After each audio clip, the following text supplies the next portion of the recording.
Welcome back, everyone. I'm very excited about our next panel. What's your type? Digital health and diabetes. And I'm absolutely delighted to welcome my friend and expert, David Shaywitz, to moderate this particular panel of leading experts in the field. And we really do have an incredibly diverse and thoughtful group of experts to talk us through how we can use the power and the promise of digital to not just sort of support veterans and individuals with diabetes, but to sort of manage it, to detect it, and to prevent it as early as possible. So with that, David, let me put the session in your able hands and look forward to learning from you and everyone on the line. Thank you, Jen. Can you hear me okay? Great. We've got you, David. Well, thanks. Awesome, cool. Thank you, Jen, for organizing what's been a great conference so far. I'm sure this panel will meet the very high bar that's already been set. It's my pleasure to lead what promises to be a really fantastic session now on the application of emerging digital and data technologies to the care of diabetic veterans. The topic is especially close to my heart. My father served as a physician scientist in the Air Force with Mike Patterson in Dayton. I trained in medicine and endocrinology at MGH and spent the balance of my career in the private sector, focused on the application of emerging technologies to improve the care of patients. And I'm also a lecturer in the Department of Biomedical Informatics at Harvard. I wanted to kick off this session by introducing Dr. Varman Samuel, who hails from my home state of Connecticut, and he's the chief of endocrinology at the Connecticut VA healthcare system and has thought exceptionally deeply about the opportunities and implementation challenges associated with emerging digital and data technologies. It's my pleasure to welcome Dr. Samuel to provide the orientation and context for this session. Dr. Samuel. Great. Thank you so much, David. Thank you, Jennifer, and everybody else at DIME for the opportunity to share what we've been doing with diabetes at the VA. So I'm just going to start.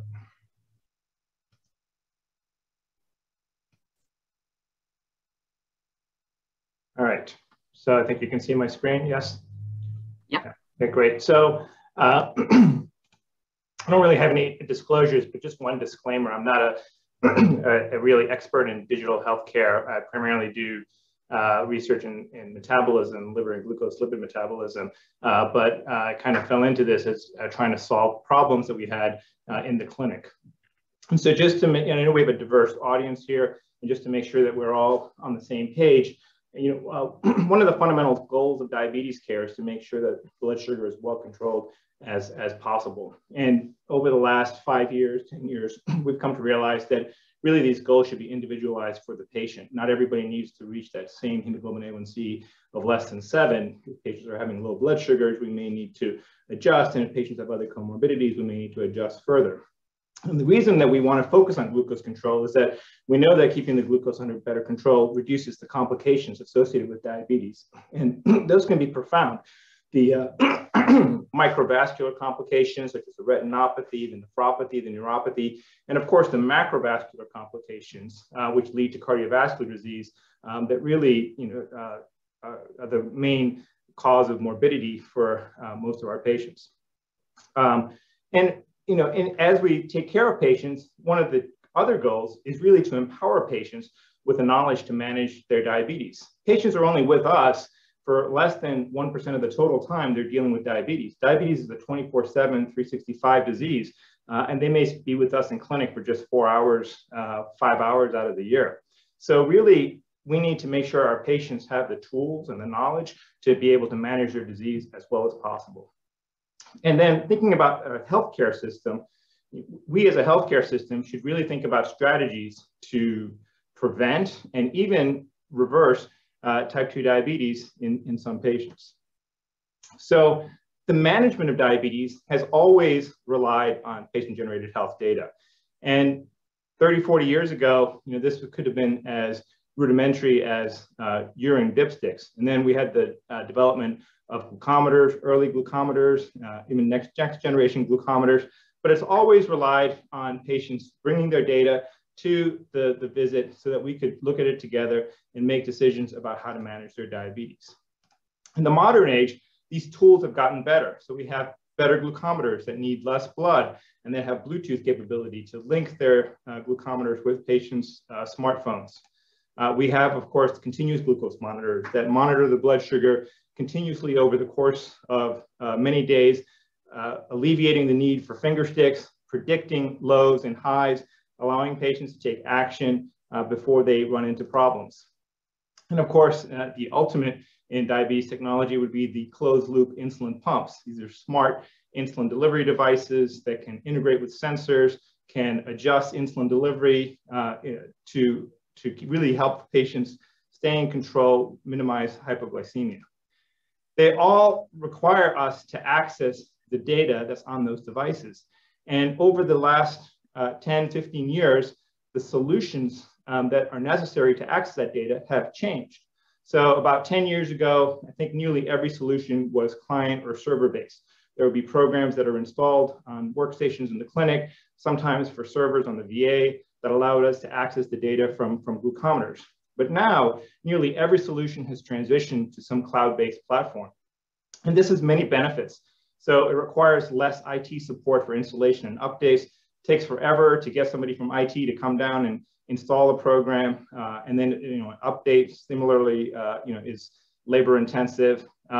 This allows us to have access to the latest version of the manufacturer's software. The manufacturer can push that update onto the cloud and we instantly have it. It allows us to share data between the patient and the healthcare team. So patients can easily share their profile with us. We can see the same data. We can make decisions together. And this last one was somewhat a surprise to me, but was the one that the nurses kept saying was the best result of going to a cloud-based solution is they don't have to print anything. When we had a client or server-based solution, they had to keep printing reports for the doctors to see. Now that everything's on a cloud-based platform, everybody has access to it. They don't have to print anything, which saves them a huge amount of time. There are challenges to the cloud-based solutions, though. And broadly, these are considered software solutions or abbreviated as SaaS solutions. So the approval for cloud-based solution in the VA environment can be difficult. And then data can be fragmented. So there are many different manufacturers that we partner with. Each one has their proprietary solutions. And so you can have data residing on many different platforms without any kind of unitary view. So access to PGHD in the VA environment is especially concerning. So the security concerns are significant. The VA takes a stance that any data that's VA data should be either secured on the VA Enterprise Cloud on our side of the firewall, or if it's on a public cloud, it has to be FedRAMP approved. It's a higher stringency approval to make sure that that data is secure. The problem is that FedRAMP approval is costly and it's long, and so not a lot of companies can't really go that route. And the other thing that we've come across is that discrete VA facilities approach and interpret these regulations differently. So there could be somebody at the VA in LA that's able to use a piece of software that somebody at a VA in Maine cannot. And it really depends on their local ISO and privacy officer. So in 2017, we formed an ad hoc group to really gain enterprise-wide approval for a diabetes data management solution. And we wanted to have it national approval so that every VA facility could have access to the same solution that we were able to get through. The challenge was that there wasn't any clear roadmap for this type of grassroots effort. At that time, cloud-based solutions really had to come from an acquisition mindset. So somebody would have funds to buy something, and then that would come from top down to the bottom. This was a bottom-up approach where we had facility level clinicians who really wanted to get a solution and then trying to push that up through the chain. And so really we're stuck in an alphabet soup of processes and standards, meeting with BSD, ISSOs, having to do Viper applications, making sure we're FSMA qualified, looking at SAS and IASS, et cetera. So it was really kind of an arduous process. But we caught some lucky breaks along the way. So I think in late 2018, OIT, the Office of Information Technology, formed a team called Project Special Forces that was really specifically tasked with approving cloud-based products. And so we were lucky that happened at the same time that we were trying to get a solution across. The second lucky break that we got was the recognition that PGHD is really distinct from VA data. So the VA provides patients with devices, but we don't own that data. The veterans really own their data, and they can do with their data as they choose. If they wanted to put it on a cloud-based platform, that's entirely up to the veteran. If they want to share it with us or with a community provider, again, that's entirely up to the veteran. And so this recognition allowed OIT to consider that applications that primarily collect and report PGHD may be considered as having no VA data. And so in 2019, we were able to get approval for this solution, Glooko. It was, I think, the first clinical application that was approved in the SaaS marketplace for OIT. And since then, there have been a couple of more diabetes solutions that have been approved. So Tandem's T-Connect, Dexcom Clarity, and LibreView Gov. LibreView Gov takes a slightly different approach. They actually got FedRAMP approval. And so we're actually able to put data onto this Gov version of the LibreView application. So just to review this specific solution, there are actually two use cases that we can use. One is a clinic-based transmitter for in-person visits. So patients come to our clinic. We have a transmitter that connects over the cellular network and not the VA network. And this engineering design really allowed us to consider that this data still remains distinct and apart from VA data. So it never traverses the VA network. It goes directly onto the Glooko cloud. The second solution was this remote patient monitoring solution. So patients can put an application on their phone. That application can connect to their diabetes device. And then that data is uploaded to that patient's Glooko profile, which we then can see on a clinic account. And some of these connections are cloud to cloud. So if a patient has a separate Clarity account, Glooko can pull that data from Clarity and display it all together, again, as a unitary interface. When we first started back in December 2019, we were primarily using the in-clinic uploads in the blue bars. You can see that the number of remote patient monitoring visits were really quite low. But with the COVID pandemic, as the COVID numbers rose and we all went into shutdown, there was a dramatic increase in remote patient monitoring use. And every site that participated in this pilot said to me, we're so glad that we have this because now we can still take care of our patients in a meaningful way, as opposed to having to have them call us up and just try to read glucose numbers over the telephone. We can actually see the data, we can make meaningful changes. So these were, great successes, but there are still some challenges remain. One of the foremost concerns is data security and integrity. So we need to make sure that, whatever solution we use safeguards that data and ensure that vendor that we participate with respects veteran data ownership and privacy. We also want to make sure that data is high quality data. So if we're getting that data from an FDA approved device like a glucometer or CGM, we feel pretty good about that. But we can also get data from Fitbits or other smartwatches, and the quality of that data may not be of the same caliber. We want to try to minimize data fragmentation. Data aggregators are great, but they have broad but not universal compatibilities. So for example, Glooko has two large exceptions. One is the Medtronic pumps, and Medtronic is probably the largest player in the pump market. And then Libre devices, at least in the United States. I think in Europe, they can access the data from Libre. Ideally, we would want to be able to collect this data into a central patient-generated health data database on the VA side. And that's still somewhat of a work in progress. I think it's important that whatever vendor we work with also be able to provide the necessary technical support. It should be robust and accessible. It should hopefully have a single call resolution type mindset, because when patients call, they don't want to be given a ticket and wait for somebody else to call them back to try to troubleshoot, which could be that could be a simple problem. And we don't want to put strain on clinical staff. As it is, our nurses do a tremendous amount, our physicians do a tremendous amount, but to troubleshoot somebody's access to some type of digital solution can be challenging. We also need to think about how to manage the data that's coming in.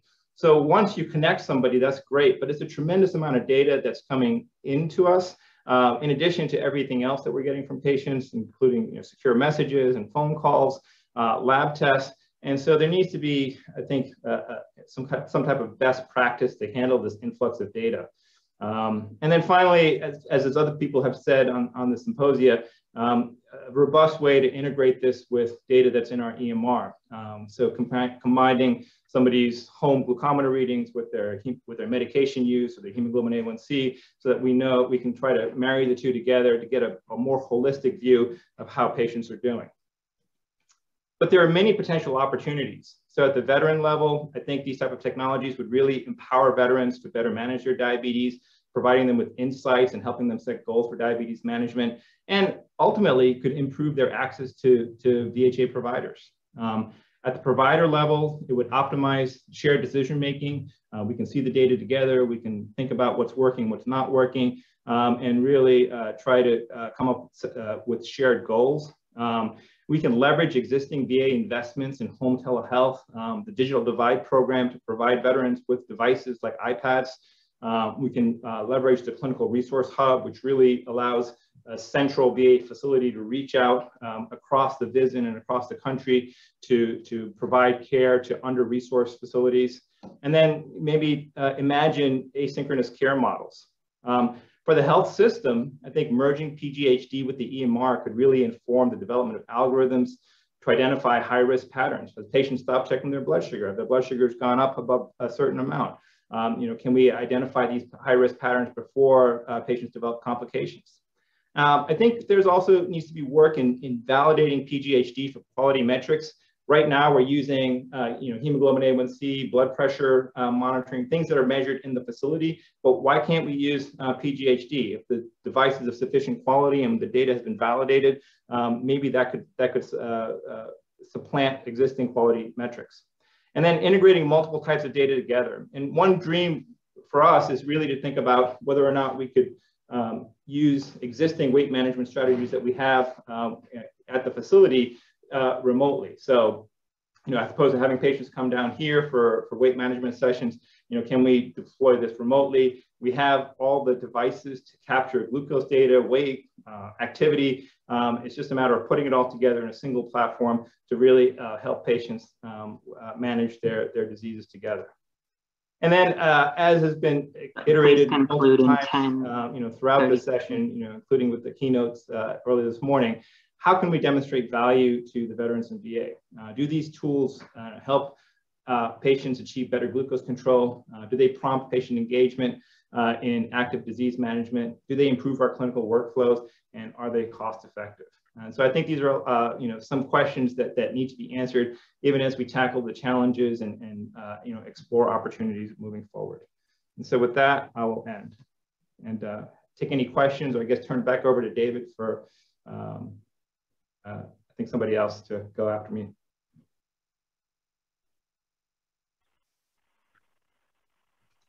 Great. Hopefully my video is here. Great. Thank you so much, Dr. Samuel. I couldn't imagine a better, more specific overview, and I look forward to getting to these topics in the panel. However, our next speaker from the great state of South Carolina, the Palmetto State, is Congressman Tom Rice, who has distinguished himself for his patriotic focus on country above partisanship and his determination, shared by Dr. Bill Cassidy, Louisiana's brilliant senior senator, Colorado's tireless representative Diana DeGette, and others, to work across the aisle on issues of great national importance. For Dr. Cassidy, this has included pioneering legislation involving dyslexia. For Congressman Rice, the focus has been diabetes, our topic today, and we're deeply honored to welcome him now to our virtual stage. Congressman Rice. Well, thank you so much for having me. Thank you to the VA and the Digital Medicine Society for organizing this symposium. It's so important, and I'm so thrilled to be joining you to discuss legislation I collaborated with Representative Diana DeGette, who co-chairs the Congressional Diabetes Caucus. I want to tell you first, though, a little bit about my district. I represent the 7th District of South Carolina, and people say, where are you from? I say Myrtle Beach, and most everybody knows where Myrtle Beach is. Most everybody has Myrtle Beach stories, but I also represent, most of my district is quite rural. and in fact, I represent 3 of the poorest counties in South Carolina, Marion, Marlboro, and Dillon, which are predominantly African-American. And some folks call it, the stroke belt. That part of South Carolina is called the stroke belt because we have a lot of health problems with eating and obesity, and diabetes is one of the results of that. And a problem with representing this very poor rural area is that they also don't have a whole lot of access to health care. The average household incomes range from $30,000 to $33,000. When I took office in 2013, the unemployment rate in Marion County, poorest in South Carolina, 57% African American, was 16.2%. And the unemployment rate in Dillon County was 14%. Those folks didn't have a chance. Now, with things we put in place with the Tax Cuts and Jobs Act and with trade reform and with regulatory reform, we've seen the employment prospects really improve. But we still have issues with access to health care and with obesity and diabetes and strokes. And so what we want to do is look for ways we can improve our healthcare access. That's one of my very, very top concerns. And I am so appreciative to Congressman DeGette for helping us to, joining with me to improve access for these rural folks. Approximately 500,000 South Carolinians have diabetes, and diabetes is the 7th leading cause of death in South Carolina. It disproportionately impacts minorities. Many of these counties in my district, as I said, are predominantly African American. We know that the best way to treat type 2 diabetes is to prevent it from developing in the first place.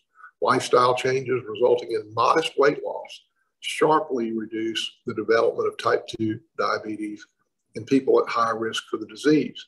But the Center for Medicare and Medicaid Services' own data show that there is a gross undersupply of Medicare diabetes prevention programs.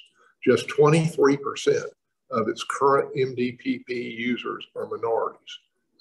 Folks who live in the PD area of South Carolina don't really have access to these programs, even within 100 miles. The closest MDPP one is in Greenville or in South Carolina or in Wilson, North Carolina. And it's not just the case in my district in rural areas. This problem is happening to people all over the United States. So we have to be innovative. The exclusion of innovative virtual suppliers from the NDPP expanded model has impeded the program's reach and created a substantial access gaps for older Americans living in rural and underserved urban communities. Politico reported last year that only 202 beneficiaries had used the programs in 2018. And an American Journal of Managed Care study published this June concluded that inadequate NDPP access stemmed in part from severe shortages of suppliers, particularly in states with large populations of Medicare beneficiaries of color. The COVID-19 pandemic has highlighted and exacerbated these access barriers, but regulatory flexibilities remain limited. Virtual diabetes prevention program can fix these problems overnight, and the time for change is now. Legislation. So I introduced the Prevent Diabetes Act to improve health and address disparities among my constituents with other Americans across the country with similar challenges. The MDPP expanded model is only offered through in-person sessions currently. If enacted, this legislation would empower individuals in rural or medically underserved areas with a feasible option for preventable value-based care. Inclusion of virtual suppliers in MDPP could help to address racial disparities and improve outcomes for older Americans across the board. According to CMS, the program at the core of the expanded model has been shown to reduce the incidence of diabetes by 71% in persons 60 years old or older. So if you do it in person, you get 71% success in reducing diabetes. The problem is the folks that live in these rural counties, these poor rural counties, can't get there from 100 miles away. It's not practical. It's not in any way feasible for them to do that. So how do we get these programs to them? And it's virtually is really the only choice. And as virtual solutions become more and more available, as broadband becomes more and more available, which is a big push in the Congress and the Biden administration, this legislative fix only makes common sense. Under this legislation, digital health companies would deliver both better outcomes and would provide a cost savings for the healthcare system.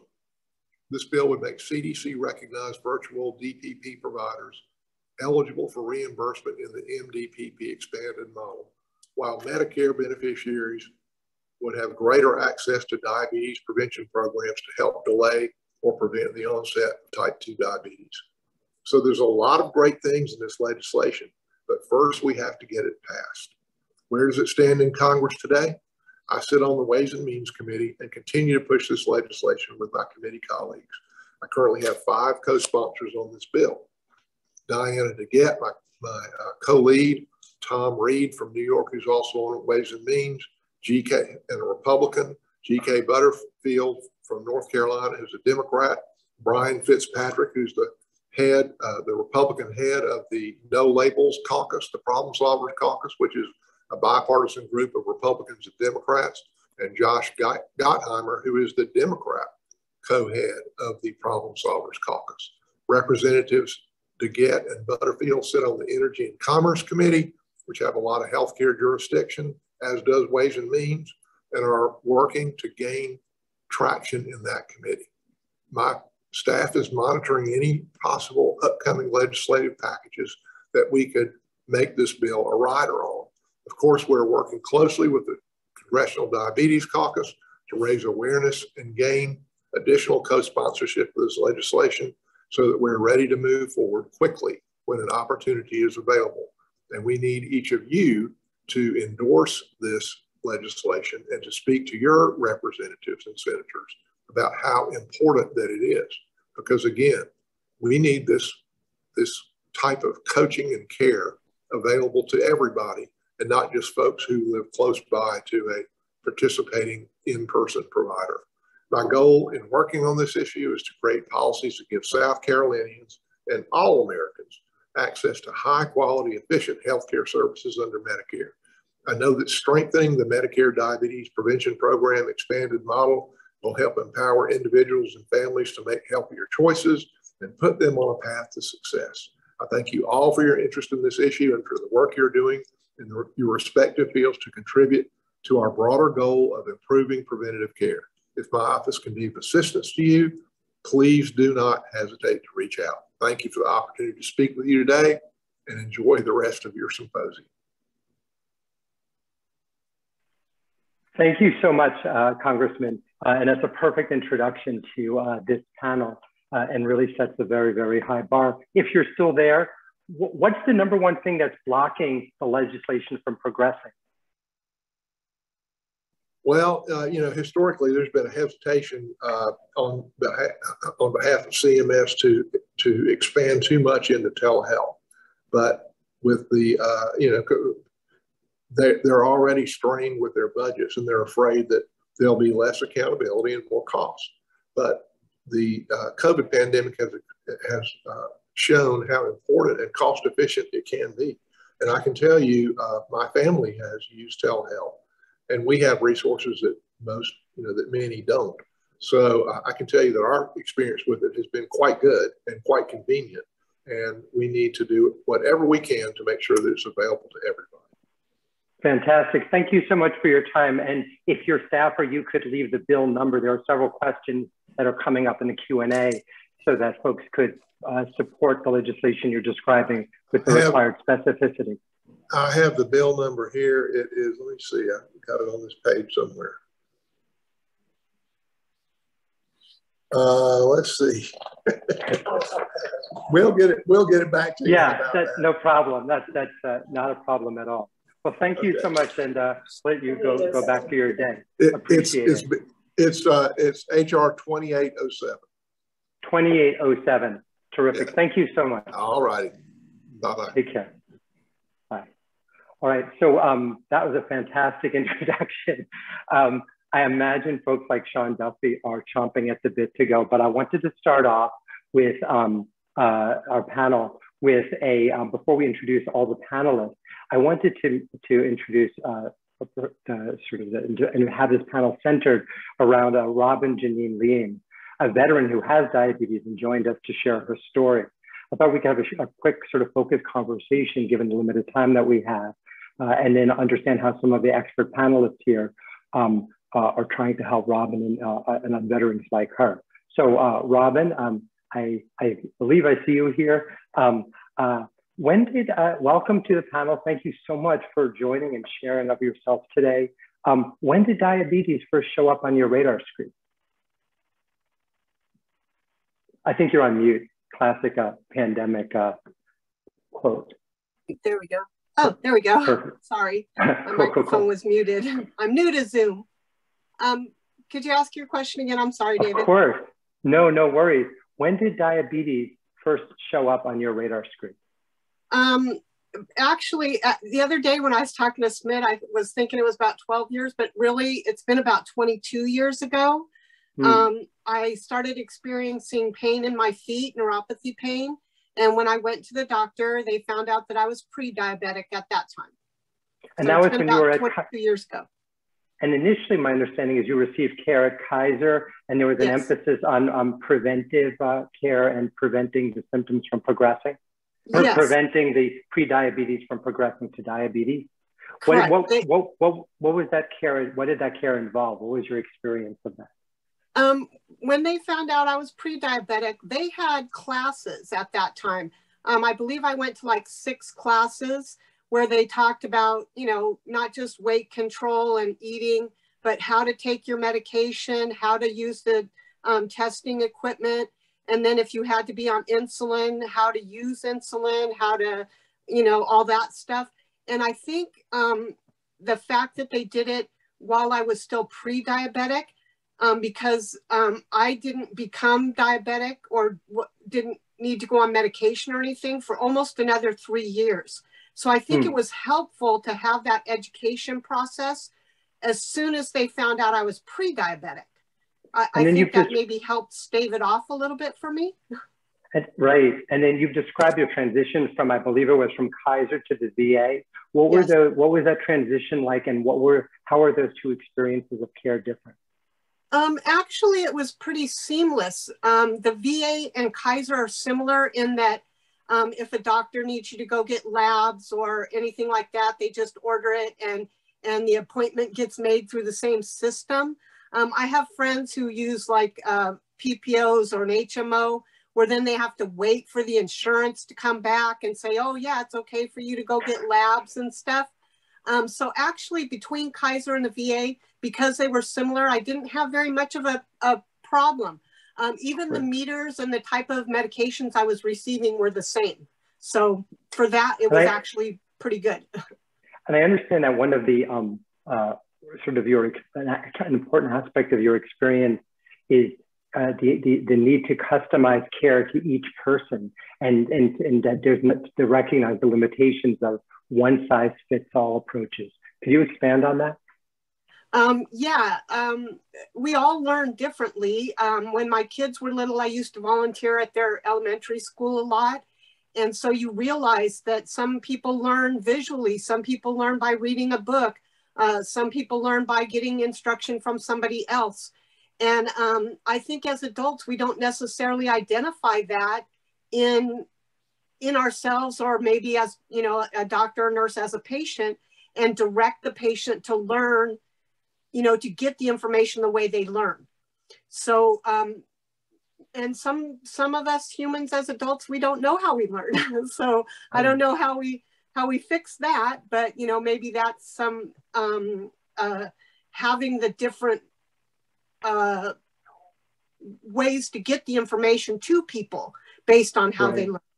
And that meets you where you are. And then you've also described the importance of sort of tracking your data and of the value of measurement to sort of help you adjust and to respond to your condition. What could you amplify on that a little bit? One of the things that I was talking to Smith about ahead of time was that I have the Podimetrics smart mat that I stand on for my feet every day. And so that sort of really gets in my head about taking care of my feet because I'm doing it every day. But Right. for some reason, when I'm checking my blood sugar, you know, back when I first became diabetic and I was checking my blood sugar, you're real invested in it and you're paying attention. But as time goes on, you start, you know, you get it in your head, oh, I know what I'm eating, I know how I feel, and you stop checking it. You go to your doctor visit and they say, what has it been? And you're like, oh, it's been 105, it's been the highest it's been that. And you may not have actually checked it for months because you get it in your head that, So I think somehow we need to help patients be accountable to themselves in the long term, because we all start to just say, I know what I'm doing. I know my stuff. And so it starts to fall off. And so one of the questions that that you guys said was, what was a barrier or challenge that I've had on a day-to-day basis? One of the things that I thought might be helpful, back in February of 2019, I had a gastric bypass. So I am no longer on any kind of diabetic medication or anything. So because I've lost all the weight. But in the process of that, I've learned that the weight isn't going to stay off if I didn't fix this. And that is very much the case for the diabetes or whatever kind of thing that you're addicted to, because clearly the food is what you're addicted to, that for most of us that have type 2 diabetes, that cause the problem. And if we don't fix that, you know, we're all just going to be diabetic. So I feel like maybe if there's some, and it doesn't necessarily need to be doctor or even, it just needs to be like even patient facilitated, maybe once a quarter, that we have a group thing that we have to check in with each other and say, this is what's going on with my diabetes. Like a group thing that they do for mental health check-ins or like move programs for weight loss. But this is so fantastic. Yeah, this insight and this perspective is so important, and it certainly resonates with what my own experience when I was providing care for patients, and certainly what folks would talk about, and I don't think is heard as much as it needs to be. So with this context, and we're getting all these comments online about your fantastic insights, which I would strongly endorse. I'm going to do this quick around the horn introduction on my end, and then I'm going to. I feel like Sean must be like, you know, just eager to jump into so many of these topics, from the DPP that was discussed by the congressman to the role of prevention. There's so much here, and then many other panelists as well. So to start off, we're joined today by Jon Duffy, who's the CEO of Omada, a population health company that was originally developed for the digital implementation of the DPP program. I remember having a discussion with him on almost the exact topics the congressman was talking about, including the reimbursement challenges a decade ago. They're like one of the granddaddies in their 10 years or so of the digital health. They're actually an established player now. Russ Johannesson, the CEO of Glooko, is a diabetes health data platform that seeks to unite diabetes-related measurements. We heard on that discussion in the excellent keynote, and provide better and more informed care to diabetic patients. We also had a shout out to Jon Bloom's company. He's the CEO of Podimetrics, a mat-like device, a smart mat that you were talking about, Robin, and it's used by to detect blood flow in feet for like an early warning system for diabetic foot problems. Marc Taub is a VP in diabetic care at Abbott, a small little player with a market cap over $200 billion. They are obviously a major, long-established player in diabetes monitoring and many other areas, advancing innovations that include their continuous glucose monitoring, CGM capability that can help patients optimize their total time in the ideal blood glucose range. Cybele Bjorklund is an SVP at Virta, which focuses on intensive coaching around a very low-carb diet to enable the reversal of diabetes. A quick disclosure, I'm actually a self-pay, non-diabetic user of Virta, and lost and maintained the loss of about 80 pounds with this approach. And finally, we're joined by Michelle Tarver, a physician scientist, practicing clinician, and a leader at the FDA, focused on the application of emerging technologies. And I'm really excited to hear what her perspective in particular on some of Congressman's perspective that there needs to be sort of a more flexible regulatory approach. But as promised, Sean, all that talk about the DPP, about monitoring, the need to reimburse virtual, talk to me, bro. Well, it no doubt made me smile. And David, it brought me back to when I think we first met, which was at a WeWork. Omada was 6 people. I wasn't going to say that, but yeah. You were in our offices, and we at Omada shared a vision that really, in order to properly scale diabetes prevention programs, there had to be a digital-first approach.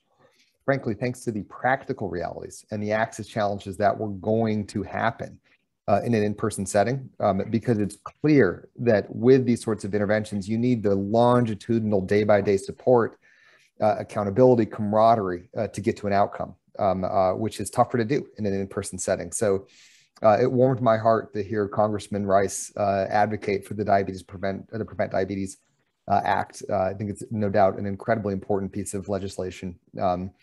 And can really transform diabetes care. So honored to be on the panel here. As David teed up, we specialized originally in diabetes prevention, later expanded into type 2, in addition to a number of other virtual first care areas. Great. All right. Well, thanks, Sean. We'll look forward to your weighing in more on this. Russ, one of the issues that came up both in the first talk and also along the way has been the challenges of integrating, and both collecting and integrating in a way that appropriately respects patient privacy, all of these different data. Could you describe how your company is approaching this challenge, Russ? Sure, absolutely. Thanks, David. And thanks, Dr. Samuel, for a great overview of some of the work we've been doing together over the last couple of years as well in the VA. Yeah, absolutely. Privacy and security is a huge, huge issue. And it's one that I think sometimes can be a barrier, in particular with the implementation of digital health solutions, especially ones that are newer and maybe not as mature in the market. The investment in particular for startup companies to make in things like privacy and security is a big. And we've been around for a while. We've made those investments in things like High Trust and Privacy Shield and all of the appropriate ISO certifications, et cetera, to make sure that we can able to do that. It's interesting. While it's such a bar that everyone needs to meet to be able to handle data securely. It's interesting that when you poll some of the population, and I happen to see something also just coming out of the VA that talked about how veterans view sharing data and how they view privacy and security around that. And they definitely have shown in a couple of those surveys the desire to share their data, and not that they don't have a concern around privacy and security, but they trust that the benefit of sharing that data, it's going to be used in the right way, it's going to be handled in the right way. It's going to be to their benefit to do that. That's a trade-off and a risk that I think sometimes out there in the world, in particular, the commercial community, tends to be a view around privacy and security that patients won't share their data. But I think with the appropriate safeguards in place and with the appropriate explanation of exactly how that data is going to be used and those safeguards in place, people are willing to share that data for the benefit that they get out of using those tools. Russ, one of the things that was brought up in the initial talk is, while you guys many folks share data with you, there are some, hate to say bad actors, but we'll say bad actors who aren't. And I was thinking Medtronic actually first in the last session, where should probably teach their marketing people how to pronounce the name of the next FDA commissioner. I thought that was one point. But two, what's the deal? How come they're not? They're uniquely standing out in not sharing data on your platform. Sure, and be careful, David. I think you got Marc on the phone here. You just called him a bad actor. I think you got to be careful. Just kidding. Marc's at Abbott. Marc's at Abbott. I know. Abbott is one of those that I think is not sharing data in certain ways, and I wouldn't call any of them bad actors. I think there's different philosophies around data data ownership, data interoperability, and it's a key issue across what we're all trying to accomplish here. We feel very strongly that the data is owned by the patient ultimately, and the patient ought to be able to direct how that data gets used for their care. We have a device agnostic sort of universal solution that integrates with over 95% of the devices that are out there in the world to treat diabetes. That's insulin pumps, continuous glucose monitors, blood glucose meters, connected pens, everything coming in. There are a few players, I think Dr. Samuel noted Medtronic and Abbott with Libre, which have more limited views on how that data is shared. They believe, and they're promoting more of a closed loop system within their solutions. They offer a different way of connecting that is not universally compatible, but within their own ecosystem.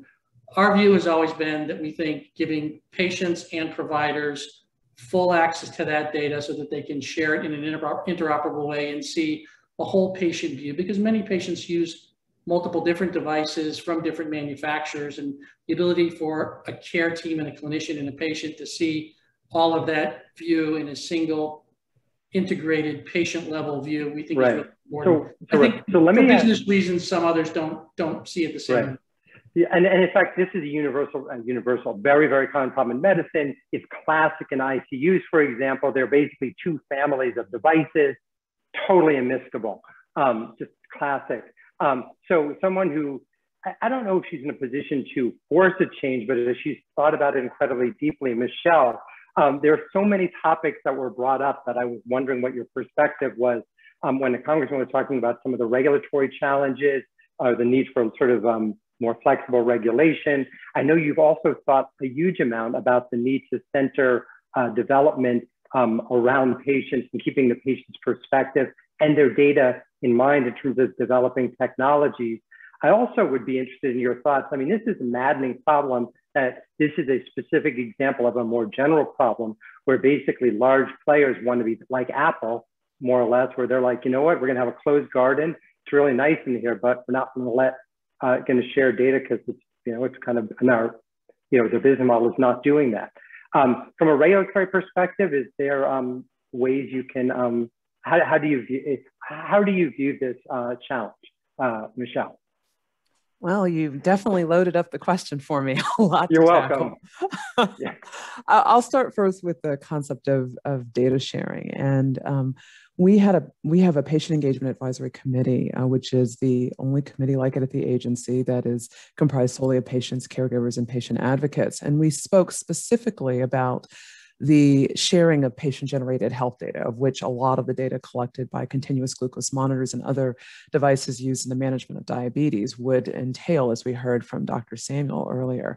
And one of the things that we committed to do is reinforce the importance of open data sharing, as that is a principle of safe use of medical devices. We put a statement forward that we support open data sharing to patients so that they can have the data that's being collected by their medical devices. And there's a guidance document that we've issued about that, giving patients access to the data that's being collected by their medical devices. So that is something we have made very public and have come forward with. In terms of regulatory framework, what do you do when shame? What do you do when shame doesn't work? Well, I would say that we're an ecosystem. We all work together and partner together. And I do think that we should work together in order to figure out solutions that will help ultimately the patients that we're all trying to help. As we heard from Rob and Janine, she spoke specifically about the importance of the whole ecosystem helping in the management of diabetes. And so I do think that there is a role for all of us to work together as interested stakeholders to help advance and promote health. And one way to do that is by figuring out solutions that respect intellectual property, but at the same time advance health outcomes for patients. You were starting to say, I didn't mean to interrupt, about the regulatory framework as well. Sure. I mean, I think you all may have heard our Center Director, Dr. Jeff Shuren, has spoken quite a bit about the importance of agility and flexibility in the regulatory frameworks, given that digital health technologies evolve and iterate at such a rapid pace that they don't fit within the structure that a lot of our regulatory paradigms were initially grounded. And as such, we are looking towards innovative ways to approach that. And you might hear more about that in the subsequent panel, so I don't want to steal anyone's thunder. But I would like to talk a lot about the importance of developing technologies with the patient perspective in mind, understanding, and we've heard all throughout the day, the importance of including the patient in the development portion of the technology, in the implementation, even the usability testing. You know, in diabetes, I'm an ophthalmologist by training, and in diabetes, vision loss is a significant component. Are the user interfaces designed in a way that it takes that into account? And the dexterity and other elements that may impact the ability of patients to use their devices. So definitely including patients in the process from end to end in a very deliberate and intentional way is critical for us to really develop solutions that meet their needs. Thank you. Cybele, I know that you've had extensive experience or increasing experience working with the VA. Can you share some of your experiences? Sure. Thanks, David. I'm thrilled to be on the panel because I think the VA actually has a really great story to tell about its innovation in this space. At Virta, we've been working with the VA for 2.5 years to help veterans reverse type 2 by normalizing blood sugar through nutritional therapy and advanced telehealth. We're a remote specialty care clinic that relies on digital health tools to make our treatment available irrespective of location. So our protocol is safe, effective, evidence-based with peer-reviewed data and validated outcomes.